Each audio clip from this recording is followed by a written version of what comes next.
Hello guys, स्वागत है आपका सिटीजन सी चैनल पर। और आज आप देखने वाले हो 2007 में रिलीज हुई हॉरर थ्रिलर मूवी वैकेंसी का ब्रेकडाउन, जिसके डायरेक्टर हैं निम्रद अंटल, जिन्होंने इसके बाद बनाई थी प्रेडेटर्स, और राइटर है मार्क एल स्मिथ, जिन्होंने इसके बाद लिखी थी the revenant, martyrs remake, Overlord, और जो रिडली स्कॉट की नई मूवी आने वाली है इस साल, द डॉग स्टार्स, वो भी। इसका मतलब इस मूवी में कुछ तो दम है। अच्छी बात यह है कि यह हिंदी में भी अवेलेबल है और इसका प्रीक्वल भी है हिंदी में, दोनों यूट्यूब पे ही पड़ी है, एक साथ देख सकते हो। अगर 2000s वाली हॉरर मूवीज की वाइब पसंद है तो इस वीडियो में मैं आपको मूवी से जुड़े कुछ इंटरेस्टिंग फैक्ट्स भी बताने वाला हूँ। तो चलिए अब ज्यादा देर ना करते हुए जल्दी से ब्रेकडाउन स्टार्ट करते हैं।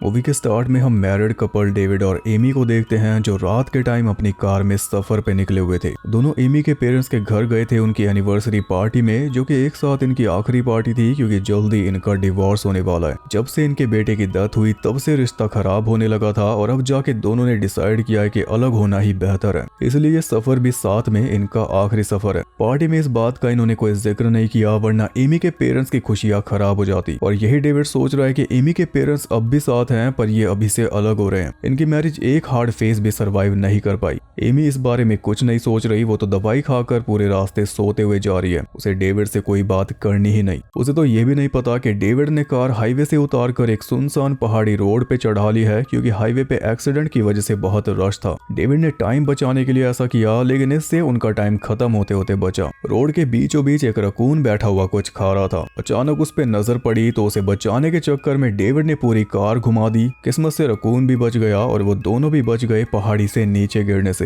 हाँ, इस सब से एमी की आंख जरूर खुल चुकी थी। वो बोल रही थी कि रकून को बचाने के चक्कर में तू हमें ही मरवा देगा क्या, और तुमने हाईवे से गाड़ी क्यों उतारी। डेविड बोला यही सबसे बेस्ट ऑप्शन था, वरना टाइम से घर ना पहुंच पाते। वैसे तो सब कुछ ठीक ही चल रहा था, पर रकून को बचाने के बाद एक चीज जरूर बुरी हो चुकी थी, कार का इंजन आवाज करने लगा था। एमी सेब काट कर खाने लगी, तभी एकदम से कार ने झटका लिया तो एमी की उंगली पे चाकू लग गया। उसका खून सेब के ऊपर लग चुका था, इसलिए सेब उसने उठा के रख दी। और इस सब वाक्य से हमें पता चला कि डेविड एमी की काफी चिंता करता है, और सेम हाल है एमी का। फिर भी दोनों अलग हो रहे हैं, क्योंकि ये मेन बात को कभी एड्रेस नहीं कर पाए, बेटे की डेथ को। अगर डेविड कभी बेटे की कोई पुरानी याद छेड़ देता है तो एमी उसी टाइम उसका मुंह बंद करवा देती है, यानी एमी के अंदर कोई ना कोई गिल्ट है। डेविड अपने बेटे की अच्छी मेमोरीज याद रखना चाहता है, पर एमी सोचना भी नहीं चाहती। यही कारण है दरार का। खैर, उनकी कार और ज्यादा आवाज करने लगी थी, और मेन बात यह थी कि वो रास्ता भटक चुके थे। तभी किस्मत से उनके सामने एक गैस स्टेशन आ गया, जिसके साथ में एक मोटेल था, the Pinewood motel. Car gas station पे रोकी, लेकिन गैस स्टेशन बंद नजर आ रहा था, क्योंकि टाइम बहुत हो चुका था। दोनों फिर से मैप देखने लगे, तभी एकदम से उनके पास आ गया वहां का मैकेनिक, जो बस गैरेज बंद करके जा ही रहा था। उससे रास्ता पूछा, तब कंफर्म हुआ कि सच में रास्ता भटक चुके हैं, वरना डेविड मानने को तैयार नहीं था। मैकेनिक ने कार का इंजन चेक किया और उसे ठीक ठाक दूरी तक चलने के लिए तैयार कर दिया। जो भी अगला टाउन आएगा वहां पे आराम से फिक्स करवा लेंगे। मैकेनिक ने उन्हें सही रास्ता भी बता दिया, जिसके बदले में डेविड ने उसे कुछ पैसे दिए, तो बदले में उसने एमी के हाथ में जलती हुई फुलझड़ी पकड़ा दी, जिससे एमी बहुत खुश हुई। दोनों अपने रास्ते पर आगे बढ़ गए, लेकिन ज्यादा आगे जा ही नहीं पाए। कुछ ही देर में कार बंद हो गई।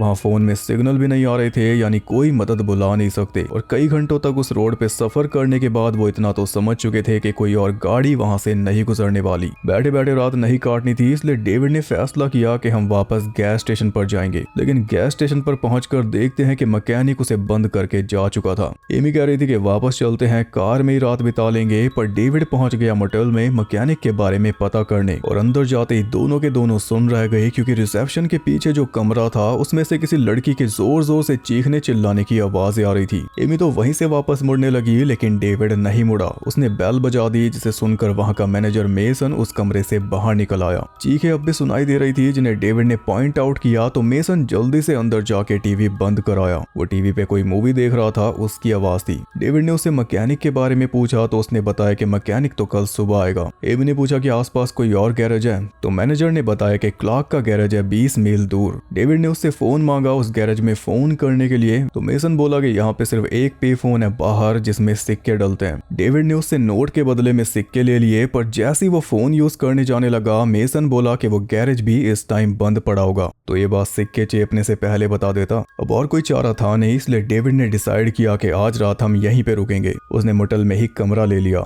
मेसन ने उन्हें दिया रूम नंबर 4 हनीमून स्वीट, और उनके जाते ही फिर से चीख चिल्लाहट देखने बैठ गया। वो दोनों हनीमून स्वीट में पहुंचे, जो इतना स्वीट था कि कीड़े मंडरा रहे थे उसमें। पानी भी चॉकलेट फ्लेवर वाला आ रहा था। बेड पे धूल ऐसे पड़ी थी जैसे पाउडर। वहां पे डेविड ने एमी को सॉरी बोल दिया, गुस्से में जो कुछ गलत बोला उसके लिए, और जो ये कार हाईवे से उतारी जिस वजह से इतनी परेशानी उठानी पड़ रही है उसके लिए। इन दोनों का बॉन्ड इतना गहरा है कि बस यूं ही दोनों में सुलह हो गई। एमी भी सॉरी बोल रही थी, तभी वहां पे रखा फोन बजा, पर जब उठाया तो कोई बोला नहीं। उसी टाइम दरवाजा नॉक होने लगा, पर जब डेविड ने खोल के देखा तो बाहर कोई भी नहीं। दरवाजा बंद किया तो फोन फिर से बजने लगा। इस बार डेविड ने उठाया, लेकिन इस बार भी कोई नहीं बोला, बल्कि फोन उठाते ही फिर से दरवाजे पे तेज नॉकिंग शुरू हो गई। उनके रूम में साथ वाले रूम का दरवाजा भी था, उस पे बैंगिंग हो रही थी। डेविड भी उल्टा नॉक करने लगा तो जवाब में उधर से बैंगिंग और तेज हो गई। डेविड ने एमी को विंडो से बाहर देखने के लिए बोला कि बाहर कोई कार खड़ी है क्या, लेकिन बाहर सिर्फ मैनेजर का ट्रक था। डेविड उस साथ वाले को प्यार से समझाने लगा कि ये सब बंद करो, मगर वो तो बिल्कुल दरवाजा तोड़ने को हो रहा था। एमी ने अपनी साइड का दरवाजा बंद कर दिया तो उनके रूम के दरवाजे पे नॉकिंग हुई, लेकिन बाहर फिर एक बार कोई भी नहीं था और पड़ोसी शांत होने का नाम नहीं ले रहा। इससे एमी बहुत ज्यादा डर चुकी थी, पर डेविड हो चुका था गुस्से से लाल। वो सीधा साथ वाले रूम के बाहर पहुंच गया आमने सामने बात करने, लेकिन उस रूम से कोई बाहर आया ही नहीं, मगर नॉक करके टीज जरूर कर रहा था। एमी ने मैनेजर के पास फोन मिला के देखा, लेकिन फोन काम कर ही नहीं रहा था। इसलिए डेविड खुद मैनेजर के पास गया एमी को रूम में बंद रहने के लिए कहकर। डेविड ने मैनेजर को बताया कि साथ वाले रूम से कोई हमें परेशान कर रहा है, तो मैनेजर बोला कि आपके अलावा कोई और इस मोटल में रुका ही नहीं, शायद कॉलेज वाले बच्चे होंगे या कोई शराबी होगा जो कभी कभार यहाँ पे आके फन कर जाते हैं। मैं जाके चेक कर लूंगा, आप चिंता मत करो। डेविड के कहने पर मैनेजर ने ऊपर लगी हुई 2 गन्स में से एक उठा ली सेफ्टी के लिए। डेविड वापस अपने रूम में पहुंचा तो तब नॉकिंग बंद हो चुकी थी। डेविड को लगा कि जो कोई भी था वो डेविड से डर के भाग गया, पर एमी का मन नहीं मान रहा था। वो कह रही थी कि हमें वापस अपनी कार के पास चले जाना चाहिए, लेकिन डेविड कह रहा था कि बस कुछ घंटों की बात है, सुबह होते ही मैकेनिक आ जाएगा तो उसके साथ चले जाएंगे। वो मजे में टीवी देखने लगा, लेकिन टीवी पे कुछ आ ही नहीं रहा था। टीवी के ऊपर कुछ वीडियो टेप्स रखी थी तो उन्हें वीसीआर में प्ले करके देखने लगा, और उन्हें देख के दोनों के ही होश उड़ गए, क्योंकि वो थी स्नफ फिल्म्स, यानी असली क्राइम असली खून खराबा। उन टेप्स में 2 मास्क पहने हुए आदमी लोगों को डरा रहे थे, परेशान करके मजे ले रहे थे, और जब उनका मन करता तब उन लोगों को जान से मार देते। ये सब देख के उन दोनों को बहुत अजीब लगा, लेकिन जब उन वीडियोस को ध्यान से देखा तब तो उनकी बेचैनी और ज्यादा बढ़ गई, सांसें एकदम अटक गई, क्योंकि वो सारी वीडियो शूट हुई थी इसी कमरे में, हनीमून स्वीट में। एक एक चीज डेविड ने मैच करके देख ली, एग्जैक्ट वही थी जो वीडियो में दिखाई दे रही थी, यहाँ तक कि टीवी भी। तो उसी हिसाब से डेविड ने रूम में छुपे हुए सभी कैमरास का भी पता लगा लिया जिनसे वो वीडियो शूट हुई थी, यानी इस मोटेल में आने वाला कोई भी जिंदा बचकर नहीं जाता। वीडियोस में सारे पिछले गेस्ट हैं जिन्हें इन लोगों ने तड़पा कर मार डाला। उनके साथ भी सब कुछ नॉकिंग से स्टार्ट हुआ था, जैसे इनके साथ हो रहा है। पहले अच्छी तरह गेस्ट को डराते हैं, उनमें खौफ भरते हैं फिल्म के लिए, फिर आखिर में रूम में घुस कर उन्हें खत्म कर देते हैं बुरी तरह से। इसके बाद इन फिल्म्स को आगे बेच देते होंगे। ऑब्वियसली मैनेजर भी इसमें शामिल है, और इस टाइम वो भी इन दोनों को लाइव देख रहा है कैमरा से, यानी वो जान चुका है कि ये लोग सच जान चुके हैं। और इस रूम में ये वीडियो टेप्स रखी इसलिए थी ताकि ये सच जाने, क्योंकि फिल्म्स तभी बिकेंगी जब ये डरे से हमें नजर आएंगे, कुछ संघर्ष करते दिखाई देंगे तब। इसका मतलब कि मैनेजर टीवी पे जो मूवी देख रहा था वो इसी मोटल में शूट हुई थी असली लोगों के साथ। वो चीखें एकदम असली थी। ये सब जानकर उन दोनों का पैनिक बढ़ चुका था, जिसे और बढ़ाने के लिए सनकी लोगों ने अपने हथकंडे शुरू कर दिए, जो कि वीडियो टेप्स में भी देखे जा सकते हैं। लाइट्स ऑन ऑफ करना और साथ साथ दरवाजों को पीटना। डेविड और एमी एक कोने में सिमट चुके थे, तब हम देखते हैं कि एक मास्क पहना हुआ आदमी उनके रूम में आ चुका है, लेकिन बिना कोई नुकसान पहुंचाए वो पीछे से ही वापस चला गया, क्योंकि अभी डर वाला मटेरियल और फिल्म करना है। एमी ने पुलिस के पास फोन करना चाहा, लेकिन फोन में सिग्नल नहीं थे, और जो रूम वाला फोन था वो किसी काम का था नहीं। डेविड ने सोचा कि बाथरूम की विंडो से निकला जा सकता है, मगर वो विंडो कीले ठोककर सील की हुई थी। बाथरूम में गए तो उन्हें एक और चीज ऐसी दिखी जिसे देखकर दोनों सुन हो गए। एमी का खून लगा हुआ सेब, जो एमी ने कार में ही छोड़ दिया था। इसे वही मास्क वाला आदमी रख के गया है, यानी पहले वो इनकी कार तक गया, वहां से ये सेब लेकर आया, फिर यहाँ पे रख गया इनका डर और बढ़ाने के लिए। मतलब ये ट्रैप बहुत बड़ा है। इन्हीं लोगों ने रोड के बीचों बीच कुछ खाने का सामान रखा था ताकि कोई जानवर आके उसे खाए, और सामने से आ रही गाड़ी उस जानवर में क्रैश होके खराब हो जाए या रुक जाए। फिर आना पड़ेगा गैरेज तक जिसके साथ में है ये मोटेल, और क्या पता गाड़ी आती देखकर रकून भी इन्होंने खुद ही छोड़ा हो वहाँ पे। पर ये सब कुछ प्लान था, इतना तो हम जान गए। अब सवाल यह है कि जिस आदमी ने ये सेब अंदर रखी वो गया कहाँ? बाथरूम में तो है नहीं, ना ही रूम में है, और वो अंदर आया कैसे? इतना दिमाग चलाने का टाइम था नहीं, क्योंकि उन दोनों को भागने की पड़ी थी। उन्होंने टेप्स में देख लिया कि रूम में रहकर अब तक कोई नहीं बचा, इसलिए जंगल में भाग जाना ही बेस्ट ऑप्शन होगा। डेविड ने लाइट्स ऑफ कर दी, फिर दरवाजा खोल के दोनों जल्दी से पेड़ों की तरफ भागे, लेकिन बीच में आ गए वो दोनों मास्क पहने हुए आदमी। अब दोनों साइड के रास्ते बंद हो चुके थे, इसलिए डेविड और एमी को वापस भागना पड़ा और जल्दबाजी में एमी का फोन वहीं पे गिर गया, जिसे एक आदमी ने कुचल के तोड़ दिया। वो दोनों आदमी डेविड और एमी को वापस रूम की तरफ धकेल रहे थे और उनके पास भी कोई चारा नहीं था, इसलिए वापस रूम में ही आकर बंद होना पड़ा। उन आदमियों ने कुछ देर तक दरवाजा पीट के विंडो से झांक के उन्हें डराया, फिर एकदम से उन्हें छोड़कर चले गए। डेविड 1 मिनट के लिए भी रुकना नहीं चाह रहा था। उसे पता था कि रूम ही उनके लिए सबसे बड़ा खतरा है, जिसमें कैमरास लगे हैं सब रिकॉर्ड करने के लिए। इनका अंत वो लोग इसी रूम में करेंगे। उसने प्लान बनाया जिसके तहत एमी बाथरूम विंडो को खोलने की कोशिश करने लगी, सिर्फ दिखावे के लिए, ताकि वो दोनों आदमी एमी पे नजर बनाए रखे। और इतने में डेविड चुपचाप रूम से निकल के पहुंच गया पे फोन तक। सिक्के लिए हुए उसके अब काम आए। उसने जल्दी से पुलिस के पास फोन मिलाया और पुलिस को सब कुछ बता दिया। बस दिक्कत ये थी कि फोन पे पुलिस वाला नहीं था, फोन पे बात कर रहा था मैनेजर। ये पे फोन भी किसी काम का नहीं, रूम में रखे फोन की तरह। मैनेजर ने डेविड को फोन पे बिजी करके रखा हुआ था। इतने में एक मास्क वाला आदमी डेविड की कार लेकर आ गया, डेविड को कुछ चलने के लिए। वो तो सही टाइम पे डेविड फोन बूथ से बाहर निकल गया, वरना गया था। अब देखो इनकी कार भी ठीक हो गई। इसका मतलब कि उन दो मास्क पहने हुए आदमियों में से एक वही मैकेनिक है जिसने इनकी कार ठीक करने के नाम पे खराब की थी, ताकि ये वापस आकर मोटेल में रुकने को मजबूर हो जाएं। और जब ये मोटेल में आए, इतने में वो वापस गया खराब कार तक, फिर उसे ठीक करके वापस ले आया। कार उसने डेविड के पीछे लगा रखी थी, पर डेविड रूम में पहुंचकर बच गया। वो दोनों पूरे रूम को छानने लगे किसी ऐसी चीज की तलाश में जो उनके लिए वेपन का काम करे, मगर पूरे रूम में ऐसी एक भी चीज नहीं थी। तो दिमाग लगाते हुए डेविड ने बाथरूम का मिरर तोड़ दिया और उसके टुकड़े को वेपन बना के बैठ गया। लेकिन इसका कोई फायदा नहीं होने वाला, क्योंकि मैनेजर ये सब कुछ देख रहा है। बैठे बैठे एमी की तो आंख लग गई, क्योंकि उसने दवाई खा रखी थी। पर इस बीच डेविड लगा हुआ था टेप्स को छानने में,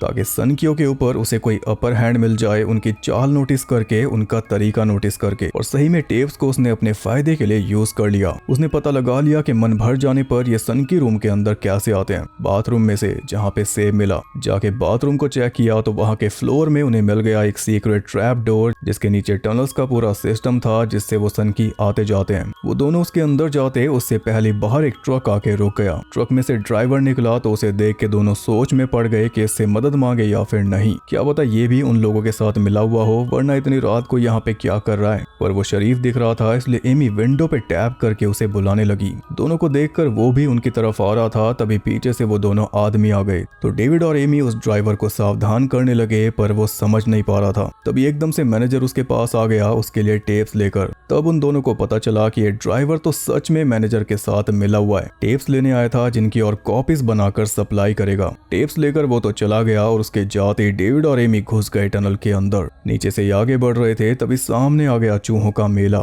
जिसे बड़ी मुश्किल से पार करके वो दोनों पहुंच गए रिसेप्शन के पीछे वाले कमरे में, जहां से मैनेजर सब कुछ मॉनिटर करता है। वहां पे एक फोन मिल गया, जिससे एमी ने पुलिस के पास कॉल कर दी। लेकिन ज्यादा कुछ बता पाती उससे पहले मैनेजर वहां पे आ गया अपने साथी के साथ। उसके अंदर आने से पहले डेविड और एमी वापस टनल में जा चुके थे, पर जो फोन मिलाया हुआ था उससे मैनेजर समझ गया कि वो दोनों टनल में हैं। सबसे पहले उसने फोन की केबल निकाल के अपनी जेब में रखी, फिर अपने साथी को इधर से टनल के अंदर भेज दिया और दूसरे साथी को हनीमून स्वीट के बाथरूम के अंदर से, ताकि डेविड और एमी दोनों बीच में फंस जाएं। लेकिन टनल्स नीचे कई सारी थी, तो इस बार दूसरा रास्ता लेकर डेविड और एमी पहुंच गए गैरेज के अंदर। टनल वाला रास्ता उन्होंने ब्लॉक कर दिया भारी सामान से। वहां पे एमी रो के डेविड से माफी मांगने लगी बेटे की मौत के लिए, कि मुझे दरवाजा ठीक से बंद करना चाहिए था, उसे सीढ़ी के पास नहीं जाने देना चाहिए था। पहली बार उसने मेन बात एड्रेस की तो डेविड ने उसे समझाया कि उसमें तुम्हारी कोई गलती नहीं थी। ये सुनकर एमी को शांत हुई। डेविड ने उसे हौसला दिया कि हम दोनों यहाँ से निकलेंगे, तुम चिंता मत करो, और फिर दोबारा से सब कुछ स्टार्ट करेंगे। उनके बीच की दरार एक चुटकी में ही भर गई और तभी वहां पे आ गया शेरिफ। एमी को लगा कि उसके फोन करने की वजह से शेरिफ आया है कॉल ट्रेस करके,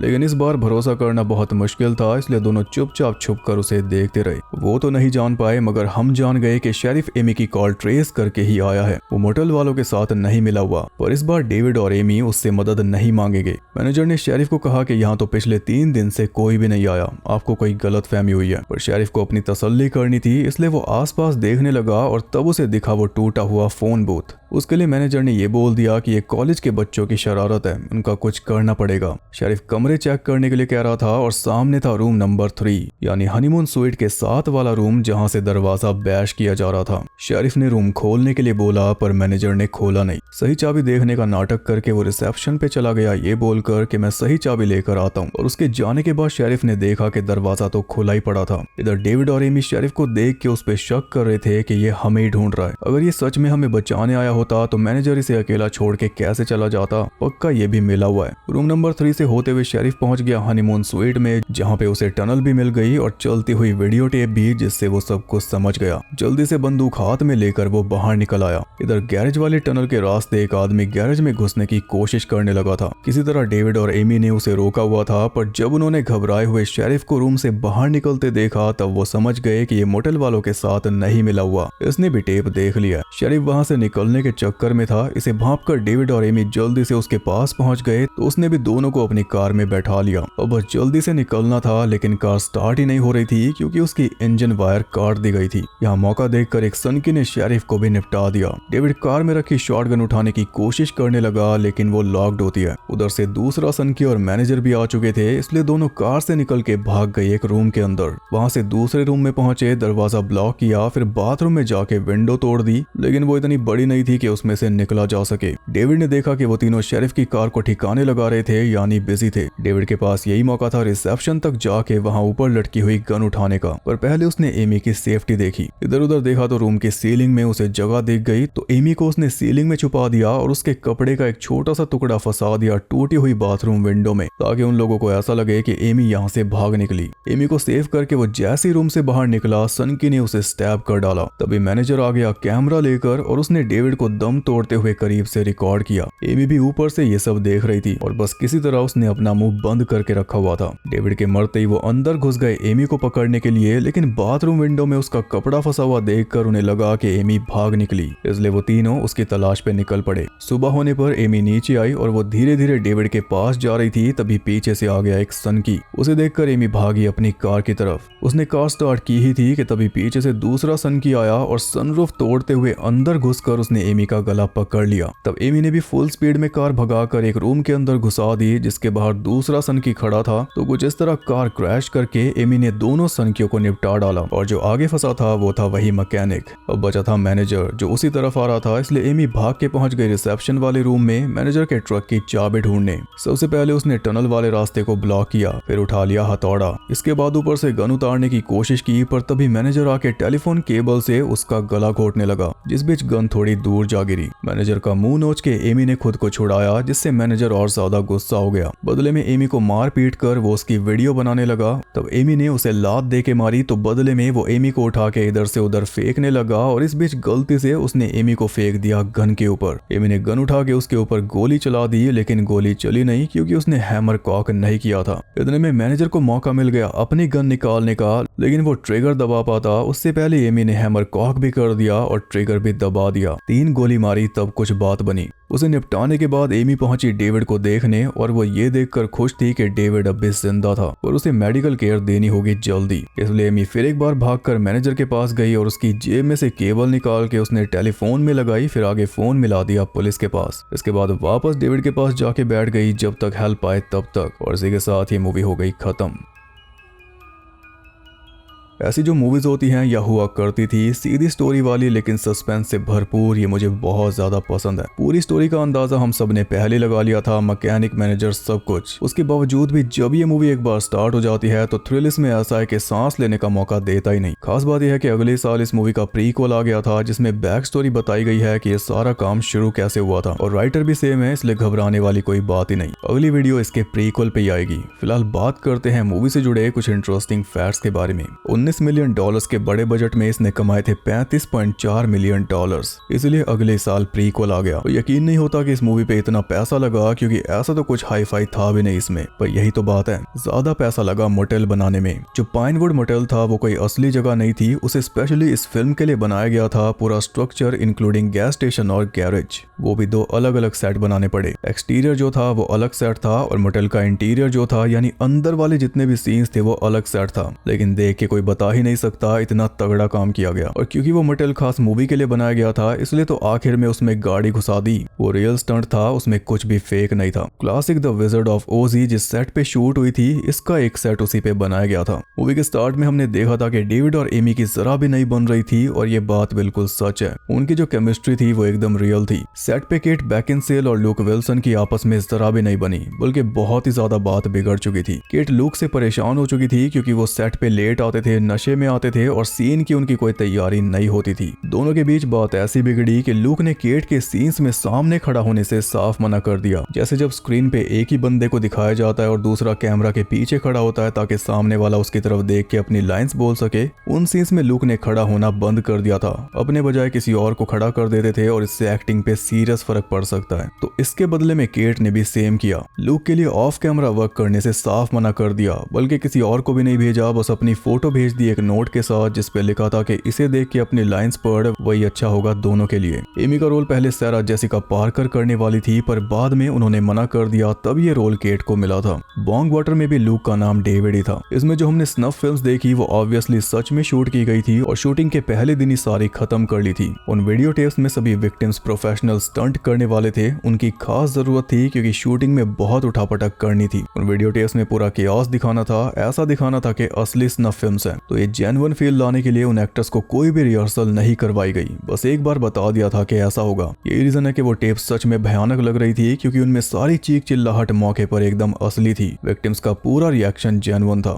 मेसन यानी फ्रैंक वेली ने पल्प फिक्शन में ब्रैड का रोल किया था, जिसमें सिनेमेटोग्राफर थे एंड्रस सकूला। फिर 15 साल बाद फ्रैंक ने इसमें भी बैड गाय का रोल किया और इसमें भी सिनेमेटोग्राफर है एंड्रस सकूला। मैकेनिक का रोल ईथन एम्ब्री ने किया है, जिन्हें हमने अभी अभी स्क्रीम 7 में देखा था स्क्रीम की बैंड बजाते हुए। उसमें भी ऐसा ही काम था, मदद करने के नाम पे मिसलीड करने वाला। ये मूवी बनाई गई थी साइको को ध्यान में रख के, तभी इसमें गोर के बजाय सस्पेंस पे ज्यादा फोकस है और वही चीज इसकी वाइब सेट करती है। इसकी मार्केटिंग के लिए इंटरनेट का यूज किया गया था उस टाइम पे, और साथ में एक टोल फ्री नंबर दिया गया था जिसपे फोन करके आप पाइनवुड मोटेल के बारे में पता कर सकते थे। फोन पर बात करता था मेसन और वो स्लैशिंग प्राइसेस और किलर डील्स बताता था, जिस बीच उसके पीछे से चीखने चिल्लाने की आवाजें आती। और अब वो नंबर बंद कर दिया गया है। राइटर मार्क एल स्मिथ को इस मूवी का आइडिया अपने पर्सनल एक्सपीरियंस से आया था। जब वो अपनी वाइफ के साथ कोलोराडो में रहा करते थे और रेगुलरली न्यू मैक्सिको में उनका आना जाना होता था, उस रास्ते के बीच में कई सारे मोटर्स दिखाई पड़ते थे आबादी से कोसों दूर, और मार्क ने वहाँ कभी भी एक भी कार खड़ी हुई नहीं देखी। उससे मार्क के दिमाग में ये बात आई कि जब यहाँ पे कोई कस्टमर आता ही नहीं, फिर ये मोटर्स अब तक चल कैसे रहे हैं। यहाँ उन्हें आइडिया आया इस फिल्म का कि इन मोटर्स में स्नफ फिल्में बनाई जाती हैं, इसलिए चल रहे हैं। तो ये थे इस मूवी से जुड़े कुछ अनसुने फैक्ट्स। आई होप आपको पसंद आए। वीडियो पसंद आई तो लाइक करना और अगला पार्ट जल्दी पाने के लिए कमेंट कर सकते हो। जितने ज्यादा कमेंट्स उतनी जल्दी वीडियो, बहुत जल्दी। और ऐसी और वीडियोस के लिए चैनल को सब्सक्राइब और इंस्टा पे फॉलो कर लो। मैं आपसे जल्दी मिलूंगा अगली वीडियो के साथ, तब तक के लिए सबको बाय।